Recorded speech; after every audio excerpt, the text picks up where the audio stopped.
I trusted my doctor for whatever reason because he was in Beverly Hills. He was a popular doctor.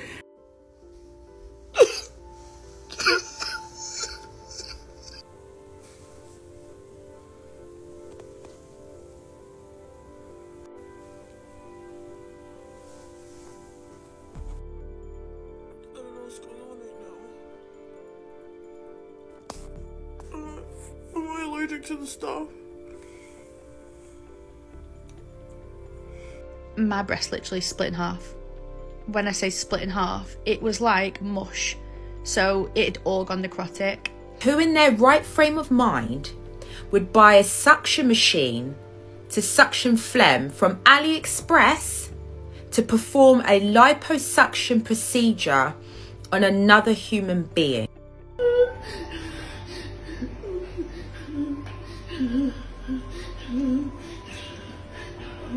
If you do not step in now, someone is going to die. Okay, so we have talked about BBL deaths. The internet has talked about BBL deaths. Doctors have come on here with their little infographics, their statistics, and their carefully worded disclaimers. Women have cried on camera. Women have dead on camera, essentially, posting their recovery journeys and never coming back to finish the story. And yet, here we are. The easy narrative, the one this industry loves, is that women just aren't listening. That we are out here choosing aesthetics over survival, and that is simply that. Very clean, very convenient, especially for the people cashing out every single time a woman climbs onto that operating table. But here is what we found after spending hours going through hundreds of testimonies on this app. The death toll is not just about the risk of the procedure. A lot of it is about what was never said in that consultation room. Breast implants are not a lifetime device. The FDA says expect to replace them. Silicone can rupture silently. No pain, no sign. Just quietly leaking into your surrounding tissue while you live your life thinking everything is fine. BBL results are not permanent. When your body changes, the transferred fat shifts unevenly, results distort, and you are back on that table. More surgery, more money. That part never comes up at booking because an informed patient might say no. And no does not pay the bills. Capsular contracture alone affects roughly 1 in 10 patients. Not rare, not a freak accident. 1 in 10. The revision surgery, the emergency treatment, the hospital stay. Not 1 cent of that is in the quote they gave you. You budgeted for the surgery. You did not budget for the aftermath. These women found that out the hard way, not because they were careless, but because the doctors who took their money decided their concerns, their symptoms, and in some cases their lives, were not worth the follow-up. The dead cannot tell you what went wrong. So it is very easy to blame the procedure, to blame her choice. But these women survived, and they have receipts. Morgan walked into a Beverly Hills practice. Popular doctor, good location. People she knew had used him. She sat down and told him clearly exactly what she needed. I got my boobs done not once, not twice, but 3 times. The first time I got my boobs done, I told the doctor, I think I need a lift. He said, you're young, your skin should tighten up. And I was like, if my skin would tighten up, I wouldn't be here. The problem is it won't tighten up. It's loose, it's hanging, okay? I need a lift. He said, you don't need a lift, trust me. So I trusted him. Got my boobs done.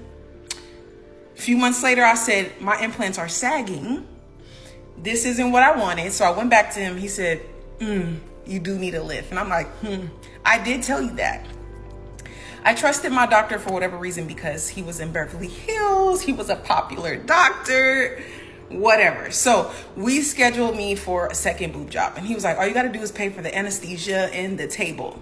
So I had to pay like a couple $1,000s, which was very upsetting because you should have did it right the first time. So something in my gut told me to get saline over silicone because when a saline implant pops, you can know right away because it's salt water. It's going to go flat. When it's silicone, it will slowly leak into your body. You'll get sick and all that. So I was like, I'm going to get saline just in case, because that's just my type of luck. So I go in for my round 2 and get home.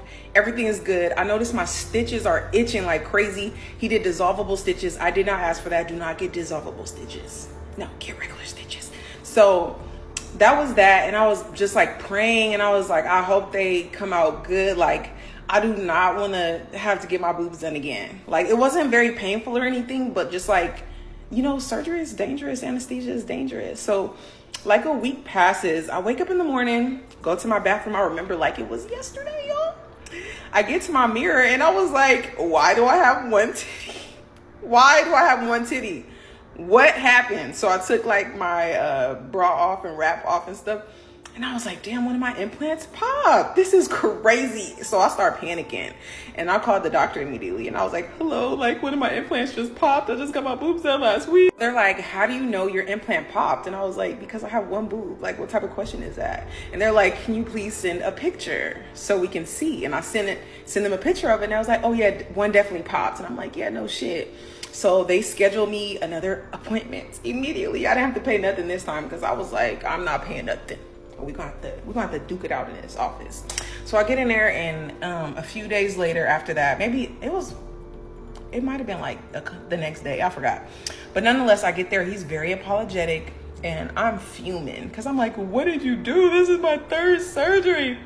Within like 8 months. My birthday is next week. I was going to Mexico. Like, this is a lot.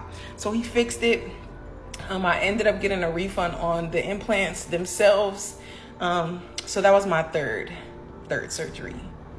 3. So 9 years later, we're still standing strong. No problems, thank goodness. But a lot of people ask me who my doctor was, and I never tell his name because look what I had to go through to get to where I'm at today. It wasn't worth it. It wasn't worth it, but we're here now. And I remember I went to go leave him a review on Yelp, and I was like, why the hell didn't I go to Yelp first? Because he had all these reviews, and like years later, all these people started reaching out to me, asking me if I wanted to join this lawsuit to sue him. And I was like, I'm past this. Like, I don't have the energy to sue people. I just don't have the energy for that. But I'm like, this is crazy. And then he popped up on my TikTok like a few months ago, and I was this close. How was this close? He had just made a TikTok, and I was like, get the F back off TikTok before you start getting outed. And I will be the one outing you, sir, because you put me through hell. Plastic surgery is a lot. Make sure you go to multiple doctors. Make sure you feel really comfortable. Like, pray on it, because doctors will make you feel hella comfortable. Like, he made me feel extremely comfortable. And then as soon as you get the surgery, they will start being like super rude. They'll start making all type of mistakes. Y'all, surgeries, plastic surgery ain't nothing to play with. Okay, I'm one and done. Natural for everything else, always. What made me pick him in the first place is because I knew a few people that went to him. But just because a surgeon is like good for one person does not mean that they're gonna be good for you, okay? And then he ended up like messing up some people's noses that I actually knew. Y'all, and just because the doctor is in like a good rich location, that don't mean nothing either. She told him she needed a lift. He said, trust me. 3 surgeries and 8 months later, an implant popped 1 week post-op, and this man had the audacity to ask her how she knew it had popped. Because she had one boob, baby. That is how she knew. 9 years later, this doctor made a TikTok, just casually, like he didn't leave a Yelp trail long enough for an entire lawsuit to form around him years later. Morgan said she was this close to outing him. Honestly, we would have handed her the microphone. A good location and a confident smile mean absolutely nothing if that man is not listening to what you are telling him about your own body. Tara's case is not just about a surgery going wrong. It is about a week-long documented pattern of a doctor choosing not to care. All 3 parts play, because this story needs every single minute. Okay, a little story time. I wasn't sure if I was going to share this part of my story, but, you know, I feel like maybe it can help somebody and maybe also help me. I don't know what people have gone through, but, you know, I know that with surgery, there's always a risk. They tell you about it, you sign the papers, you never think it's gonna be you until it's you. So I went in for a regular breast augmentation lift surgery at the end of February this year. And maybe like 2 months later, I go in for just a routine checkup, and I'm telling the doctor, one breast is sitting higher than the other. Is that normal? What's going on? And he tells me, I think that you have capsular contraction. I don't know what that is. He tells me, shows me about it. He's like, I can schedule you for surgery next week. And I said, oh no, I can't. My best friend is getting married at the beginning of May, and I can't be all bandaged up at her wedding. So we can do it after that. And I also remember that at my initial consultation before my first surgery, they said, if you need any revisions or we need to change anything, you need to wait at least 3 months for your body to heal before you can have another surgery. So I brought that up to the doctor and I said, it hasn't been 3 months. I remember you guys told me that I need to wait 3 months. Is it okay if I have this surgery soon, or should I wait? And his office manager and him both said it was fine. I said, it's fine. You can just do the surgery. That way you're ready for summer and, you'll be good. I said, okay. I scheduled the surgery for the second week of May. And before the surgery day, he comes in and has like a whole consultation with you, sits down, goes over everything, breast implant sizes and all of that. So he did explain that when he takes a capsular contraction out of my right breast, that there's gonna be scar tissue and stuff that he's gonna have to take out, and the breast is gonna be smaller than it was to begin with. So he suggested that I go up a size in my breast, which I was okay with. And at that time, for my first surgery, I was 375. And he said, I asked him, what's the next size up? And he said, I think he said like 405 or 420. He said, but you're not really going to see a difference in size if you do that for your implants. He's like, you're going to need to go like 445 or higher. And I said, okay, but I don't want them huge. I just want them to be proportionate to my body. So he's like, yeah, well, you're a curvy girl. You have hips and everything. So it's okay if you get a little bit bigger boobs. And I said, I know, but I'm really short, so I don't want to look like top heavy, bottom heavy, everything. So I told him, I think that 445 is good. Let's do 445. And he brought in an implant that was 530. And I was like, this is heavy. Like, this is a really big implant. And he's like, just remember, like, I'm taking out a lot of your tissue. So it's okay if your breasts go a little bigger. It'll look fine for your body. I told him, I would prefer 445. He said that 530 would give me the fullness, the round shape, the cleavage, all of that I wanted.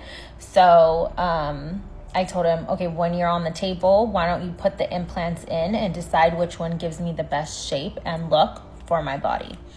So we have the surgery. After the surgery, I go home. I don't see him for 1 week, which I later learn that he is supposed to see me 24 hours after my second surgery, which he did not do. So I go home. I have drains on both sides of me.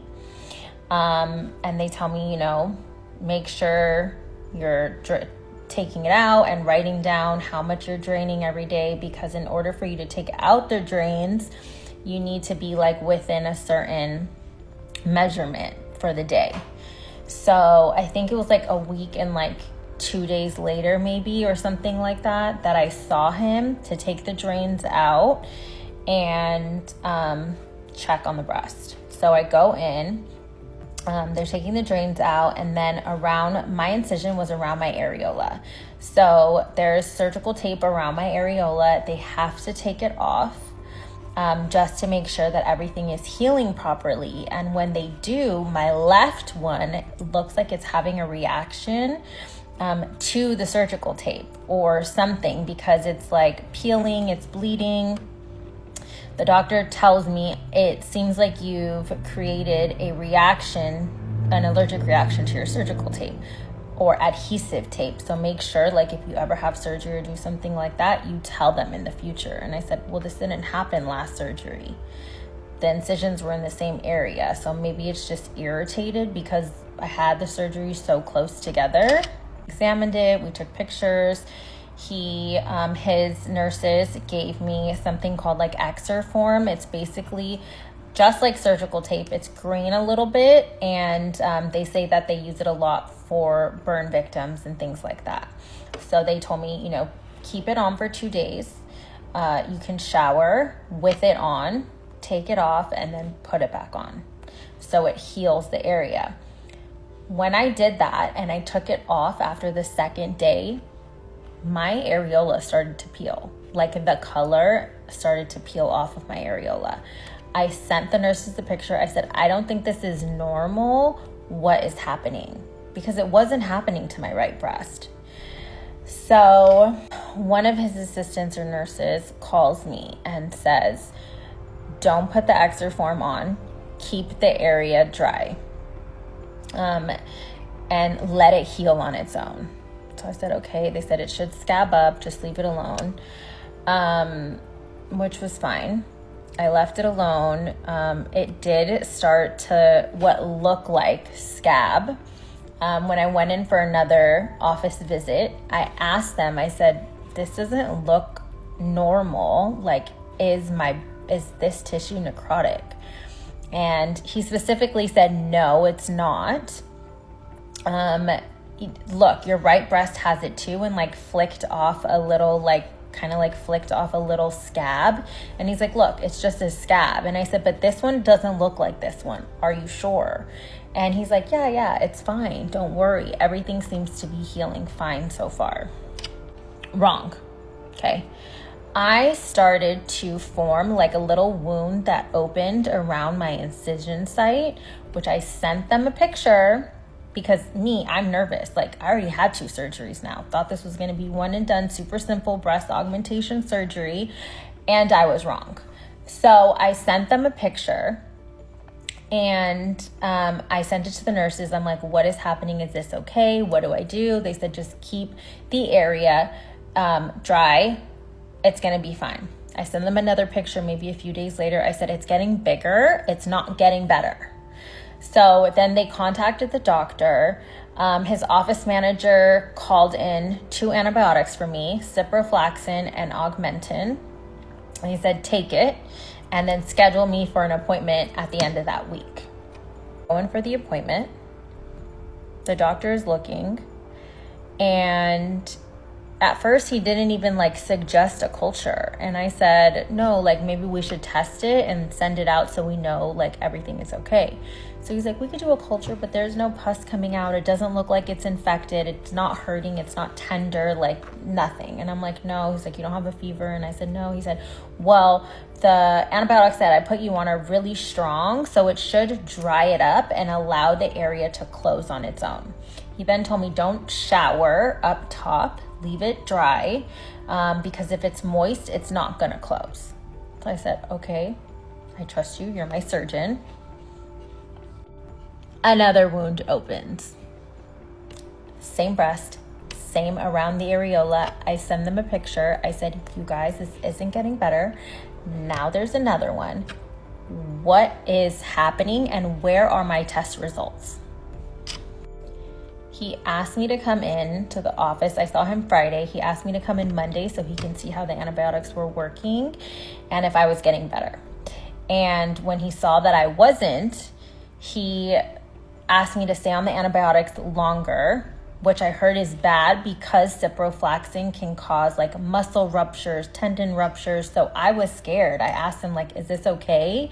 I heard that it's not good to stay on this antibiotic for a long time. Go to part 2. So he advised me that it would be fine and continue the antibiotics, come back that same week on Friday. When I was in his office, I asked, I said, did you guys get the lab results yet? He said no.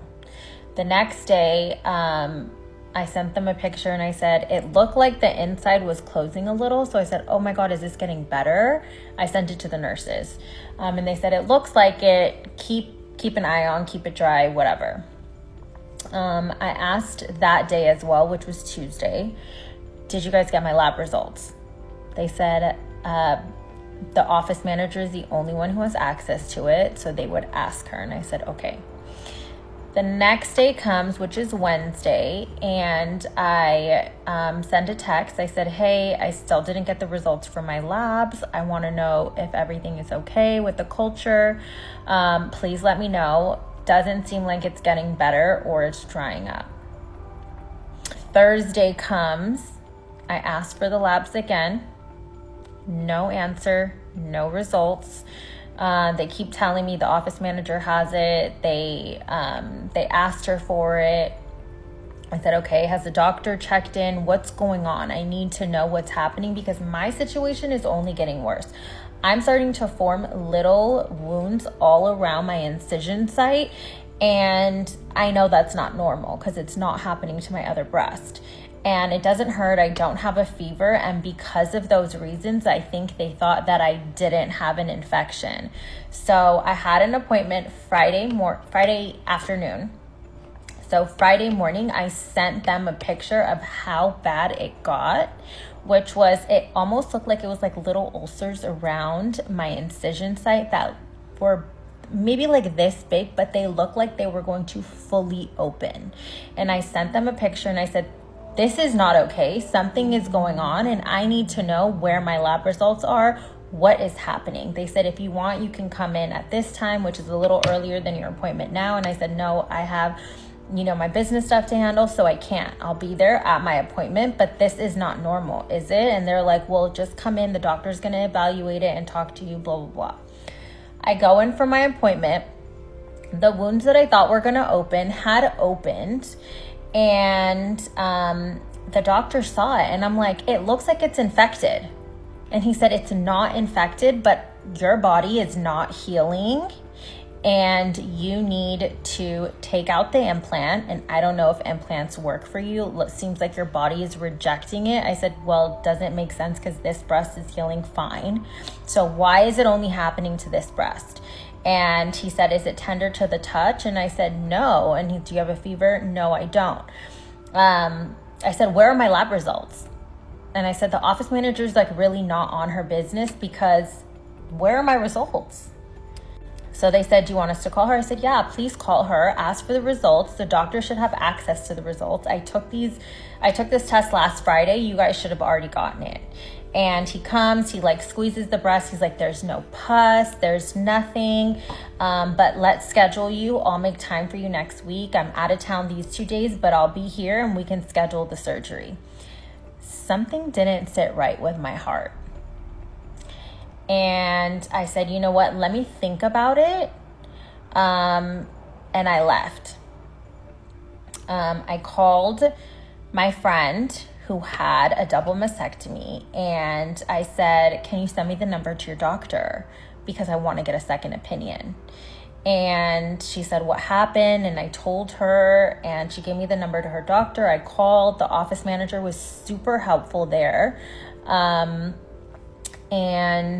she's like, send me pictures and I'll show it to the doctor and see what he can do.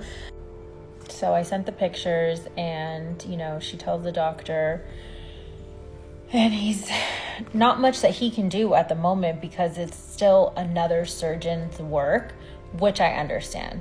So anyways, I go home that day and Barry can see that I'm like distressed. Like, I don't know what to do. I know that something is wrong, even though the doctor keeps telling me that I have no infection.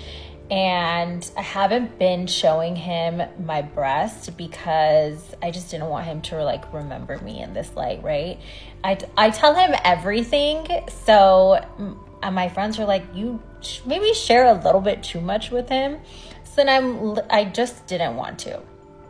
And finally, Friday night when I got home, he saw I was like hunched over. I'm just like holding my breast. It was just really uncomfortable. And he's like, show me your breast. And I'm like, no, I don't want you to remember me like this. It's not pretty. Like, it clearly looks like something is going on. And he's like, I don't care. Show me your breast. And I showed it to him and he was like, I knew it. I should have taken you to the doctor. I should have made you show me your breast. That is infected. That looks infected. I don't know how your doctor is telling you it's not infected. It's 100% infected. Like, we need to go to the hospital now. I was like, let me just send them a picture.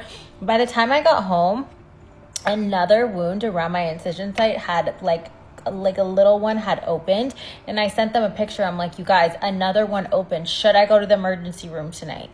And the doctor was like, no, if you don't feel comfortable, go to Cedars-Sinai. I have privileges there, so I can come and I can meet you. But it was like late. I was stressing out in my head.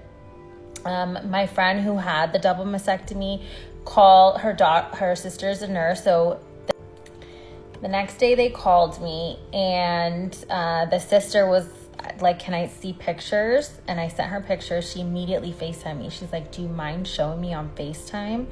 And I said no. So I showed it to her, and she's like, that's infected. You are infected. Did you get your lab results? Did he do a culture? And I said, yeah, I've been asking him this whole week. And she said, it's your right to have your culture results. So text them or call them and ask them for the results, because you need to have them. That is an infection. So I text the office manager. I said, hey,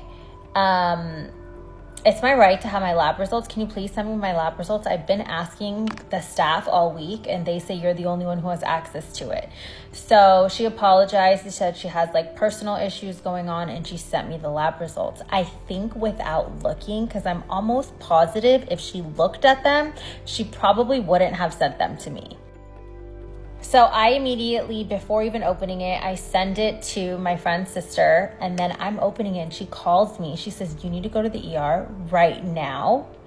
You have a heavy growth of E. coli, and it's resistant to the antibiotics that you're on right now. So the only way that it can get treated is through IV antibiotics. So Barry rushed me to the emergency room. He was pissed. He's like, I should have asked. I shouldn't have let you tell me no, blah, blah, blah, blah. I would have brought you here days ago.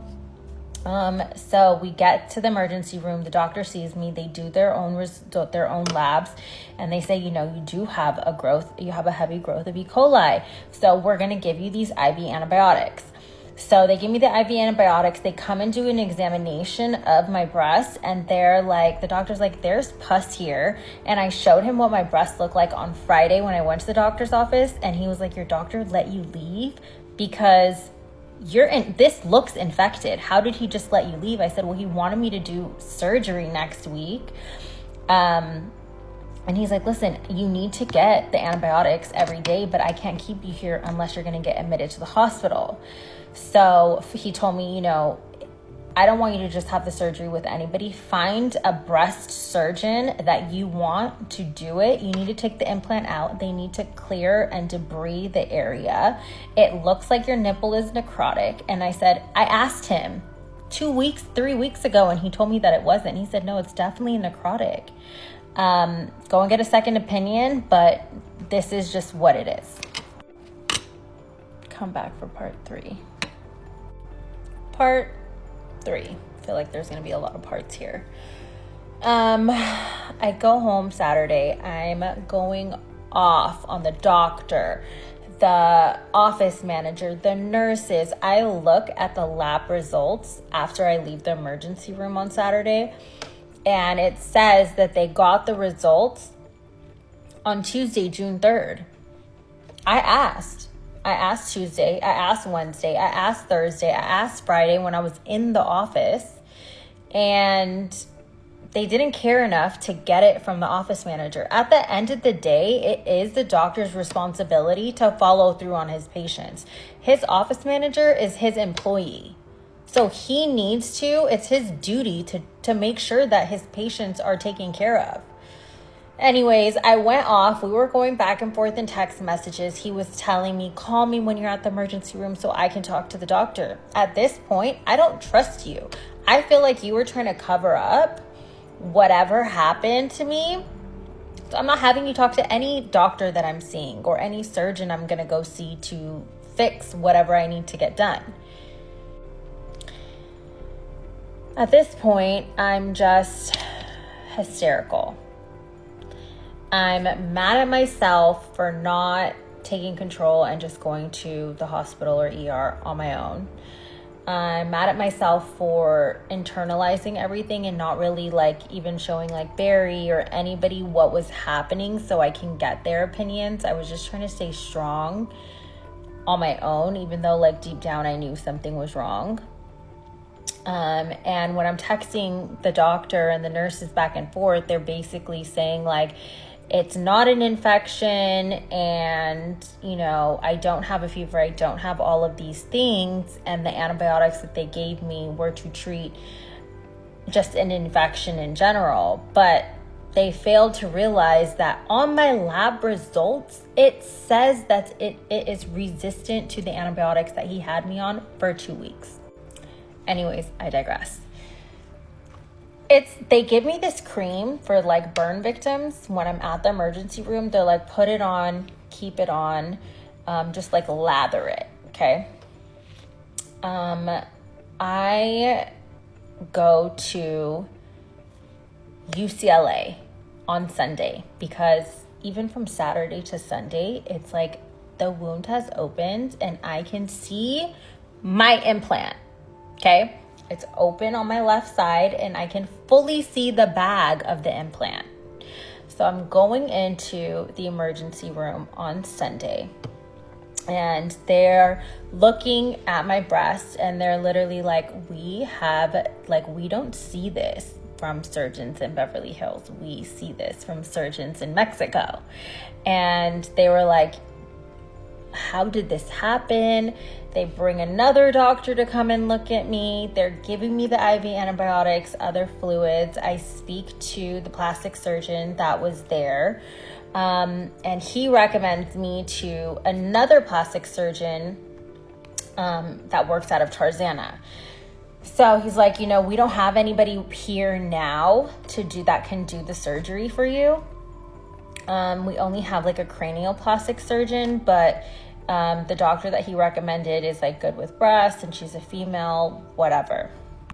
They make an appointment with me to see her on Monday and they send me home and I'm like, I don't want to go home. Like I need to get the IV antibiotics. Like is my implant like gonna pop out of my boob? And he was like, no, you're gonna be fine. You won't even you don't even know how many people walk around with like their implants almost coming out and they don't come out. So I'm like, okay. Monday I go to the appointment. Barry, my mom, they come with me. This is the first time my mom's seeing my breast and she's like really trying to hold it together because it is bad. So the doctor tells me, you know, you have to take the implant out. We have to clear out the area, see what breast tissue you even have that's like viable at this point. And what I will say is she told me to go and admit myself into Tarzana Hospital.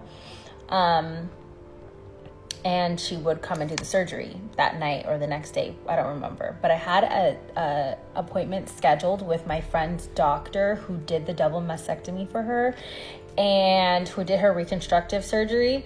And I really wanted to see him because her breasts are beautiful. So I went and saw him the next day on Tuesday and he looked at my breast and he's like, UCLA should have never released you from the hospital. They should have given you surgery that night. So go and admit yourself to the hospital and tell them that they need to give you the surgery today. The people at UCLA ER already knew me because I was there for hours on Sunday. So when they saw me, they're like, oh, you're back. And then they send a plastics doctor to come and look at me, which they see that it's gotten worse. The area has opened up more. And then they rushed me into emergency surgery that night at 11 p.m. I was terrified. Like, what's going to happen to my breast? What's going to happen to me? They told me that the E. coli was local to my incision site. It wasn't in my blood, which thank God. I mean, I was praying the entire time. So I really try to see like the silver lining here because it could have been really bad for as long as I had the infection without knowing and without it being treated correctly. It could have been really bad for me, but it was just local to my incision site. So we're waiting to get the surgery. Barry's with me. My mom comes. They're talking about other things, and I'm just like sitting there staring at them like, I can die.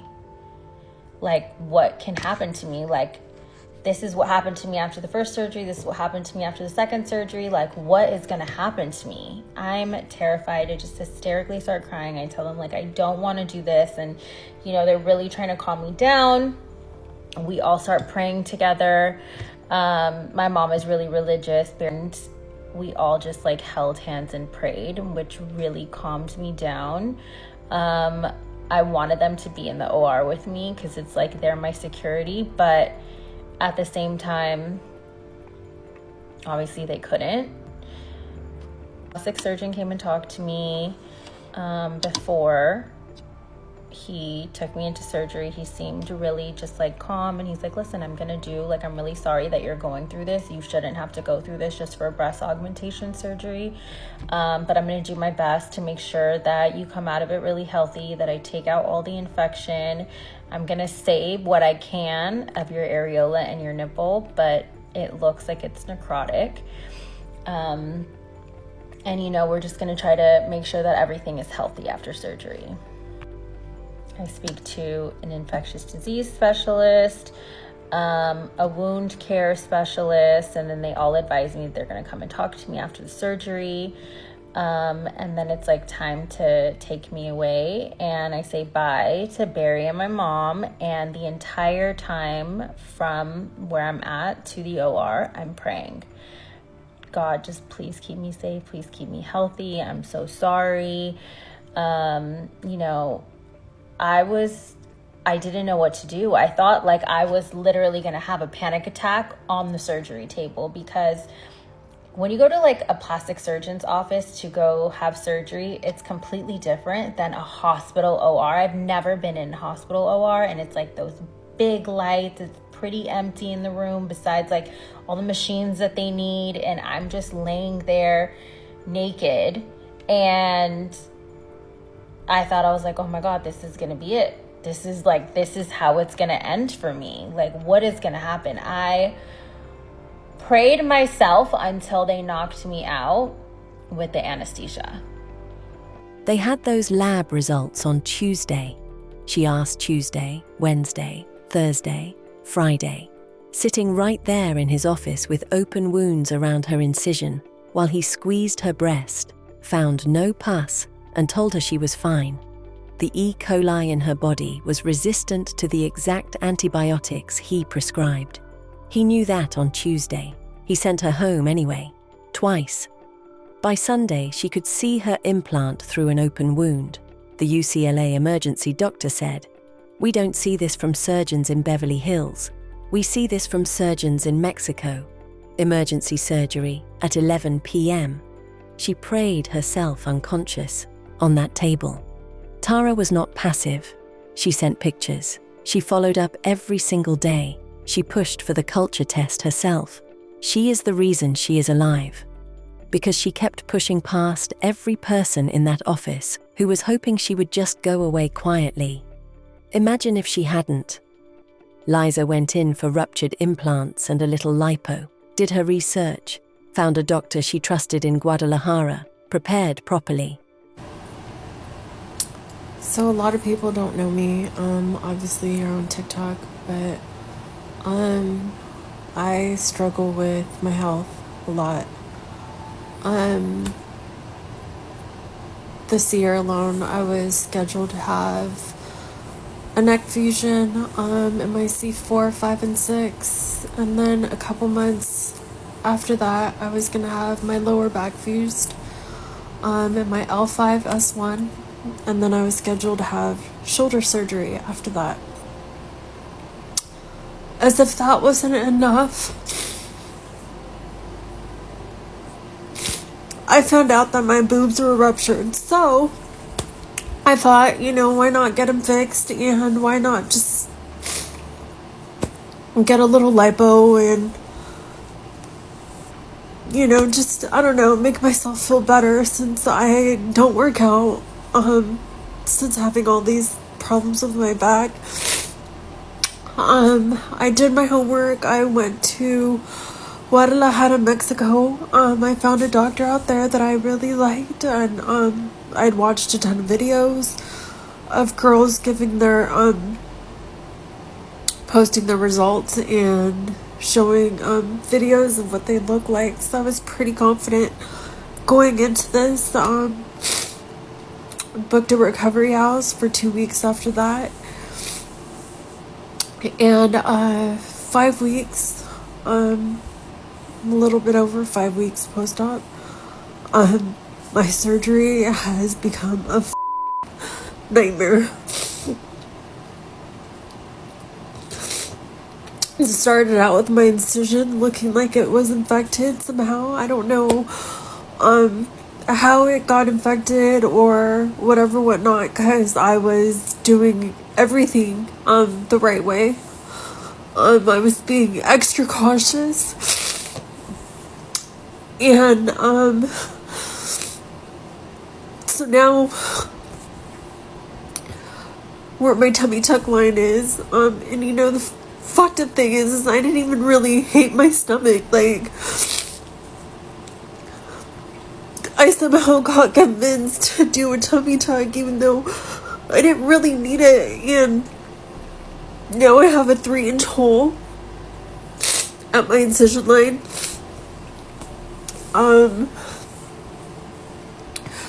But to make it even worse, I went into the ER regarding my stomach and found out that my breasts were infected. So I was admitted into the hospital, put on IV antibiotics for 5 days or so, with no improvement. And so, yeah, they ended up having to take my breast out. So I literally have nothing. I knew I had to get them done. I just didn't want to be left feeling like I'm completely botched now.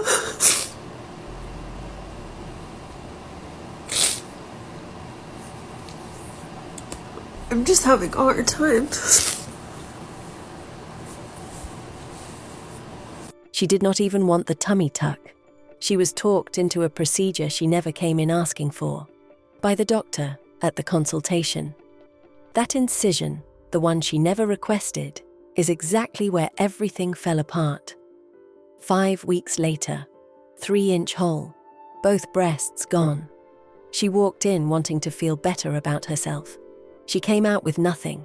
Not one person in that room ever told her this was a possible outcome. Amy flew to Turkey, clean hospital. She had done her homework. I don't know whether this video is going to get seen or whether it's just going to stay here. I don't really come on TikTok, but if I'm ever going to reach anybody, it's going to be on here. In July 2000, oh my god, I feel so nervous. So nervous. In July 2023, I went over to Turkey to have my boobs done, just like a lot of women do in the UK. Seemed like a really good idea at the time. I'd known other people who'd gone to this specific hospital, so we booked the flights. We took our 1-year-old son with us and we go over to Turkey. Everything seems great. The hospital was really clean. Nerve-wracking, but I went through the operation. I woke up from the operation and the only thing I can describe is that I felt like a truck had hit me all over my body. I was in excruciating pain. Now, obviously I'd done a lot of research and I didn't realise that the pain would be this bad, so I knew something was wrong. So I get back to the hotel after 3 days of being in the hospital and nothing's changing.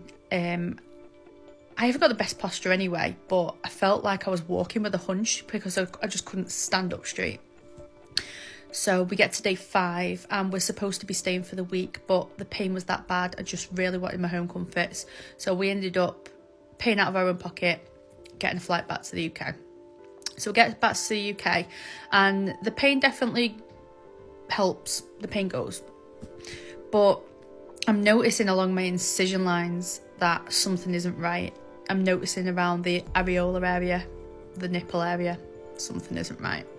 So I go to the doctors. By the time you go to the doctors, you could literally knock on it like wood. It was jet black, just one. Jet black.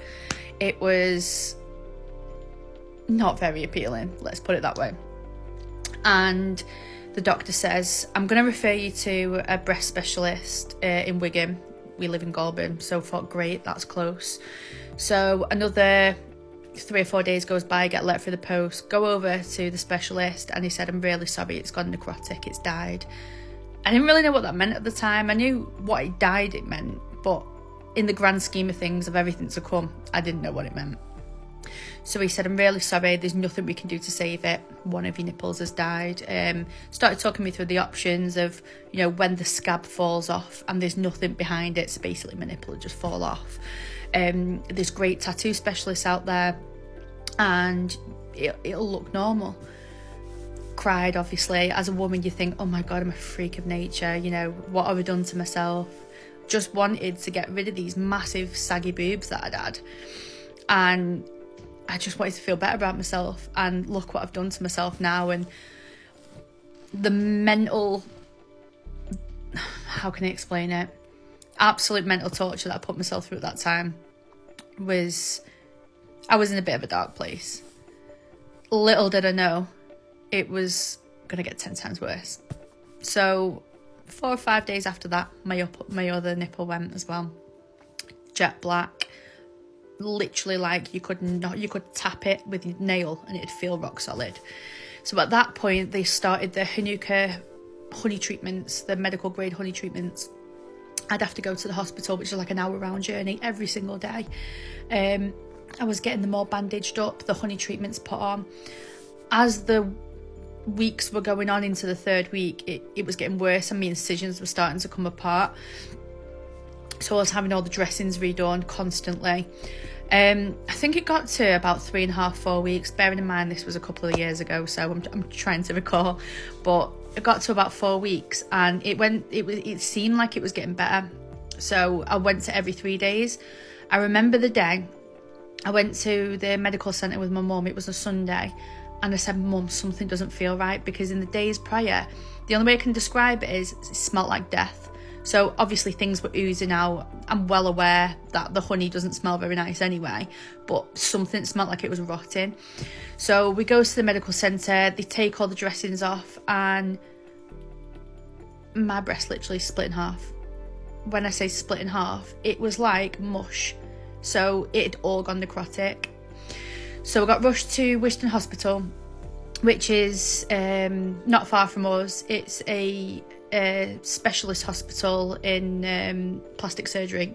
So I got rushed to there. I got there later on in the afternoon, went through the A&E department, but got sent up to the surgery ward. And then the next morning, I got sent into an operation. Now, I really didn't know what was going to happen at this point. I just thought they were going to clean it out. I woke up and my breasts had pretty much been removed. That much necrosis had gone through them. Bearing in mind I was an F cup before, so really ideally what I wanted when I went to Turkey is I wanted a small amount of the breast removing away or uplifting. I just wanted to feel like I did before I had 2 kids. So yeah, they'd all gone.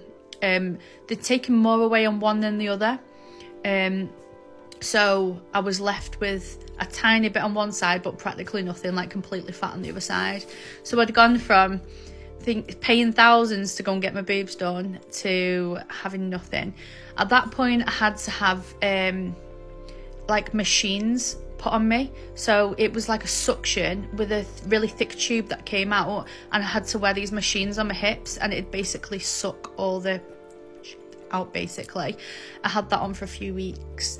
And then I had smaller ones put on, and because that much dead tissue, that much dead flesh was taken out because it was all necrotic, and they had to scrape it down to my flesh, they had no skin to actually fix it back together.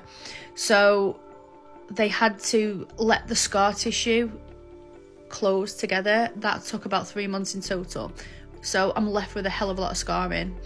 So I've actually decided, anyway, so this has gone on for 6 minutes now. Probably no one's going to watch this, but what place to find other people who've been through something similar while I'm feeling a bit nervous because I've got my next operation coming up than TikTok. So if anybody has had any operations out there, please let me know. I'm nervous for my next one.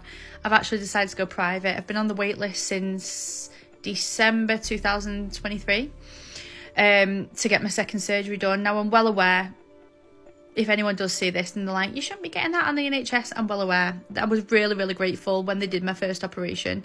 But obviously there is people like cancer survivors that are above me, which again, it's not a problem at all. I'm happy to wait. I've got to the point now where we're a little bit better off financially, so I decided to go private. It wasn't as expensive as I thought. So I am booked in for the end of August, and this is for a fat graft. So basically it's almost like 360 lipo. So they'll be taking fat out my stomach, my hips, I'm pretty sure my back as well, and then they'll be transferring it into my breasts. That will get some shape. The next operation after that, which again I'm probably gonna have to go private for, they'll be taking cartilage from a rib cage, and they'll be basically making new nipples, because at the moment I don't have any. So it probably seems really weird that I don't have any nipples, but I've lived like this for 2 years. It really doesn't bother me. It's actually better because when you're in the winter you don't get cold. But yeah, if there's anyone out there that has been through something similar or has had this similar sort of fat grafting operation, hit me up. I'm nervous. As the weeks are closing in now, I feel like I want to cancel the operation because I'm nervous and I'm scared, and yeah, it's really difficult to talk to anybody when they don't really know what you've been through. So if you've been through anything similar, drop me a message, because I am looking for a bit of a support system, and again, I can't think of anywhere else to find it but TikTok. Thank you for watching if you've made it this far. Both nipples dead, turned jet black and hardened like wood in recovery, and nobody flagged it as an emergency. She found out through a letter in the post. Months of daily hospital trips and honey treatments followed. Then one Sunday, her breast split open during a routine dressing change, and she was rushed into emergency surgery. She woke up with both breasts removed, an F-cup before she boarded that flight, nothing after. The hospital in Turkey that took her money, unreachable. The risk was real, but the abandonment that followed was not a complication. That was a choice. And then there is Shauna, who did not even come here for her own story. She came to pull the fire alarm. You have to be living under a rock if you did not see that Facebook post yesterday of the young woman who went to an aesthetics practitioner who runs an aesthetics academy. And I'm not even going to call her an aesthetics practitioner. She's a butcher. Because who in their right frame of mind would buy a suction machine to suction phlegm from AliExpress to perform a liposuction procedure on another human being? This is animalistic to the highest degree. This is manslaughter. This is grievous bodily harm. I'm speaking out specifically to the government. If you do not step in now, someone is going to die. This woman ended up in intensive care. Her family were told to come to the hospital. Anything medical requires you also to have a background check, also be required to have an enhanced DBS. Why are we not doing background checks and DBS checks on these aestheticians? This woman had the cheek, knowing that this Facebook post had been shared thousands of times across the country, if not further. She posted in her Instagram stories that the allegations were not true. Sent messages to people that questioned her as to why she's still offering her services whilst the person she just butchered is in intensive care. My final words: if the government doesn't step in, then please please use your own common sense. If it doesn't sound right, don't do it. If it doesn't look right, don't do it. If you see £50 filler, run for the fucking hills. Run as fast as you can. The only way you're going to get it that cheap if it is unlicensed. If it's unlicensed, then it has not been tested for human use. Please. I've had to learn the hard way. So this is not coming from another aesthetics practitioner. This is coming from someone that's lived it, done it. I'm begging you, please, just think before you book a procedure. Please do not be that one person that ends up on the news because they did not make it, because they didn't survive. So I will also say this. If you have been personally injured by any of these fad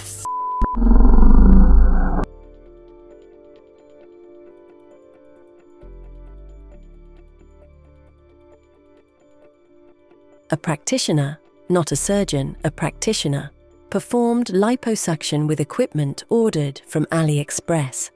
The patient ended up in intensive care, family called to the hospital, and while that woman was fighting for her life, the practitioner was on Instagram posting stories saying the allegations were not true, not suspended, not silent.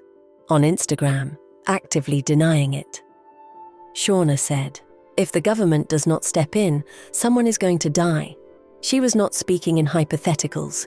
She was describing a system with no meaningful barrier between a woman's body and someone who bought a suction machine online and decided that was enough. These women survived. And surviving gave them a voice. For every woman you just heard, there is one who did not make it back to post the update. One whose family is left trying to make sense of a consultation that sounded so reasonable, a surgery that was supposed to take a few hours, and became something no one came home from. The doctor will not slow down the booking to mention the real odds. He will not bring up the maintenance surgeries, the silent ruptures, the 1 in 10 rate, the lab results he already had on Tuesday. So we are telling you, get multiple opinions. Ask what happens if something goes wrong, and watch how fast that energy shifts. Ask for every test result in writing. And if your doctor dismisses your concern, or tells you everything is fine when your body says completely otherwise, walk out. You are not being difficult, you are being alive. Your life is not a before and after photo, and it is worth considerably more than the deposit they asked you to put down.